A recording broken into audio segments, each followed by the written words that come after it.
હવે એક વાત બહુ સુંદર છે, ધ્યાન દીजिए थोड़ा सा। विष्णु भगवान मन ही मन भगवान महादेव को याद करने लगे। नारदजीનું અભિમાન જોઈને વિષ્ણુ ભગવાન શિવને કહેવા લાગ્યા, ભગવાન તમારી માયા બહુ જ પ્રબળ છે। નારદજી જેવા પરમ વંદનીય મહાદેવ જેને તમે પણ પ્રણામ કરો છો, હું પણ જેમને પ્રણામ કરું છું, નારદજી કોઈ સામાન્ય સાધુ નથી। શિવની પાસે જાય તો શંકર ભગવાન જેમનો આદર કરે, માન કરે, પ્રણામ કરે, હે तात पिता तुल्य सदगुरु तुल्य मूर्धन्य व्यक्ति प्रातकाल याद करने जैसा व्यक्तित्व ये नारद। નારદનું અભિમાન જોઈને ભગવાન સ્વયં વિષ્ણુ ભગવાન મહાદેવને કહેવા લાગે છે, ભગવાન આપની માયાથી અમારી રક્ષા કરજો। નારદ જેવા સંત જો અભિમાની બનતા હોય તો ભગવાન મારી રક્ષા કરજો। બીજાની ભૂલ જોઈને પોતાની ભૂલની સુધારી લેવી ને એ બુદ્ધિમત્તાનો વિષય છે।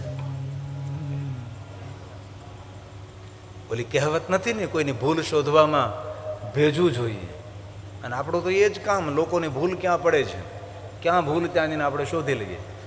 લોકોની ભૂલ શોધવામાં ભેજવું જોઈએ, પણ પોતાની ભૂલને સ્વીકારવામાં તો કલેજું જ હોય છે કે ભાઈ મેં આ ભૂલ કરી છે, હું ક્ષમા માગું છું। ક્ષમા માગવી એ પણ મર્દાનગી છે ને ક્ષમા કોઈને આપવી એ પણ એના કરતાં મર્દાનગી છે।